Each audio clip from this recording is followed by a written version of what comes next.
احمر ہاتھ میں کولر لیے انڈے بیچ رہا تھا، مگر آج صبح سے اس کا ایک بھی انڈا نہیں بکا تھا۔ وہ پریشانی کے عالم میں اللہ سے دعا کرنے لگا کہ یا اللہ، یہ آزمائش آپ کی طرف سے ہے، مجھے حوصلہ دیں میں اس آزمائش پر پورا اتر سکوں۔ وہ کہنے لگا یا اللہ، آپ کی حکمت آپ ہی جانتے ہیں، ادھر میں اپنی بیوہ ماں کا سہارا بننے کے لیے انڈے بیچنا شروع کیے، ادھر میری ماں ہی بیمار ہو گئی اور آج صبح سے کوئی بھی انڈا نہیں بکا ہے۔ اگر آج کوئی بھی انڈا نہیں بکا تو میں گھر کیسے خالی ہاتھ جاؤں گا؟ مجھے تو اپنی ماں کی دوائی لے کر جانا ہے۔ راستے میں سے ایک شخص جو اس کے پاس سے گزر رہا تھا رک کر اس کی باتیں سننے لگا، اور یہ سب سن کر وہ خود سے سوچنے لگا کہ میرے پاس تو اتنے پیسے نہیں ہیں، کاش میرے پاس اتنے پیسے ہوتے کہ میں اس بچے کی مدد کر سکتا، اور پھر وہ وہاں سے چلا گیا۔ اس کے بعد احمر اپنے انڈے بیچنا شروع ہو گیا۔ وہ ہر گلی ہر بازار میں چکر لگاتا جاتا اور ساتھ میں آواز لگاتا، گرم انڈے گرم انڈے۔ ایک جگہ پر اسے ایک گاڑی کھڑی نظر آئی، وہ وہاں جا کر رک گیا اور کہنے لگا کہ باجی مجھ سے انڈے لے لیں۔ گاڑی میں بیٹھی خاتون بولی کہ مجھے نہیں لینے، تم اپنے انڈے کہیں اور جا کر بیچو۔ احمر بولا باجی انڈے لے لیں، خدا را مجھے بہت ضرورت ہے، آپ کچھ انڈے لیں گی تو میرے پاس پیسے جمع ہو جائیں گے تاکہ میں اپنی امی کے لیے دوا لے سکوں۔ تو وہ خاتون کہنے لگی کہ اچھا مجھے 4 انڈے لینے ہیں، ایک انڈا تم نے کیسے لگایا ہے؟ تو احمر بولا باجی ایک انڈا 30 روپے کا ہے اور 4 انڈے 120 روپے کے ہوں گے۔ تو وہ خاتون بولی میرے پاس تو 100 روپے ہیں،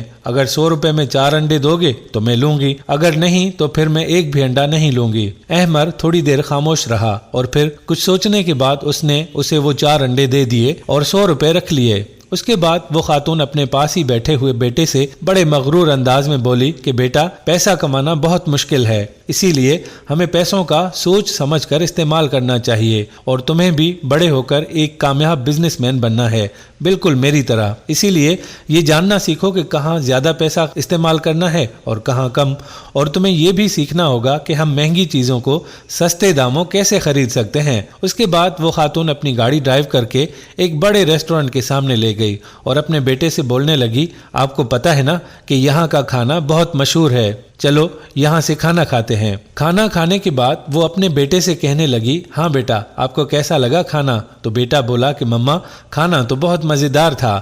تو ماں کہنے لگی کہ میں نے آپ کو کہا تھا نا کہ یہاں کا کھانا بہت مزیدار ہے۔ اس کے بعد وہ ویٹر کو بلاتی ہے، اس سے بل مانگتی ہے اور پوچھتی ہے کہ کتنا بل ہوا۔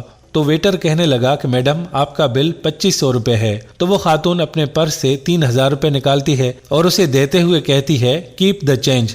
تو ویٹر کہنے لگا تھینک یو، اور وہ کہتی ہیں ویلکم۔ اس کے بعد وہ اپنے بیٹے سے کہتی ہے کہ دیکھا بیٹا آپ نے ابھی سیکھا کہ کہاں پر آپ کو زیادہ پیسے خرچ کرنا ہے اور کہاں پر کم۔ اس ریسٹورنٹ میں ویٹر وہی شخص تھا جو راستے میں سے اس بچے کی بات سنتا ہے۔ آج دن بھر کی کمائی کے بعد جب ویٹر کے پاس اچھی رقم جمع ہو جاتی ہے تو وہ اسی بچے کے پاس واپس جاتا ہے۔ وہ اسے کہنے لگا اچھا بیٹا بتاؤ یہ انڈے کیسے لگائے تم نے؟ تو بچہ بولا بھائی 30 روپے کا ایک انڈا ہے، لیکن آپ کو میں اتنا ہی کہنے لگا تھا کہ ویٹر اسے کہنے لگا کیا 30 روپے کا؟ تو بچہ کہنے لگا بھائی وہی تو میں کہنے والا تھا کہ آپ کو میں 25 روپے کا دوں گا۔ تو ویٹر اس بچے سے کہنے لگا میں اتنا سستا انڈا نہیں لیتا، اگر تم مجھے 3 انڈے 1000 روپے کے دو گے تو میں تم سے لے لوں گا، اگر تم مجھے 3 انڈے 1000 روپے کے دو گے تو میں تم سے لوں گا، نہیں تو میں تم سے ایک بھی انڈا نہیں لوں گا۔ وہ بچہ حیرت سے اسے دیکھنے لگتا ہے اور پھر اسے 3 انڈے نکال کر دے دیتا ہے۔ اس کے بعد وہ وہاں سے چلا جاتا ہے۔ بچہ اللہ کا شکر ادا کرتا ہے کہ شکر ہے اسے خالی ہاتھ گھر نہیں جانا پڑے گا، اب وہ کم از کم اپنی ماں کے لیے دوا تو لا سکے گا۔ دوستو کیا آپ نے کبھی سوچا ہے کہ ہم کبھی مہنگے برانڈ سے چیزیں خریدتے ہوئے تو پیسے کم نہیں کرواتے،